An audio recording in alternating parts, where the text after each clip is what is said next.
पहन के जो लोग मोटरसाइकिल नहीं चलाते वो ज़िम्मेदार हैं। तो जब तक जुर्माने नहीं होंगे, एक लॉ जो है वो इफ़ेक्टिव नहीं होगा, तो हादसा से बचा नहीं जा सकता। ये जो हादसा से बचाने के लिए जुर्माने हैवी आयद किए हैं, इसका मतलब डेटरेंस है। गवर्नमेंट का मकसद रेवेन्यू इकट्ठा करना बिल्कुल नहीं है। तो सारे के सारे जो हमारे ट्रांसपोर्टर्स हैं, उनसे मेरी रिक्वेस्ट है कि ऐसे ड्राइवर रखें जो स्किलफुल हैं। क्योंकि जब आपने गाड़ी उसके हवाले कर दी और आप समझते हैं कि एक्सीडेंट में एक मज़दूर की हलाकत हो गई है, किसी और की हो गई, तो आपके बच्चे भी तो उन्हीं रोड्स पे सफ़र कर रहे हैं।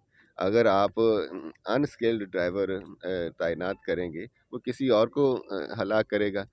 दूसरे का जो अनस्किल्ड ड्राइवर है, वो आपके बच्चे की हलाकत का बायस बन सकता है। तो हमने सब ने मिलके जो ट्रैफ़िक कवानीन हैं, उनको इम्प्लीमेंट करना है। ड्राइवर की ट्रेनिंग बहुत इम्पोर्टेंट है। मोटरवे पे हादसा होता है, 8-8, 10-10 लोगों की जान जाती है। इसी तरह हमारे कुर्बा-ज़वार में हादसा की आपके पास इतनी फुटेज भयानक होती हैं कि गाड़ी काट के आपको कई दफ़ा बसा औक़ात डेड बॉडीज़ निकालनी पड़ती है। तो सारे ट्रांसपोर्टर से मेरी रिक्वेस्ट है कि अपने जो स्किल पैटर्न है, जो स्किल उसकी टेक्नीक्स हैं अपने ड्राइवर की, उसको बेहतर बनाने में इंडिविजुअल लेवल पे आप काम करें। हमारा कोई ऐसा मकसद नहीं है कि हम आपका चालान काटते फिरें।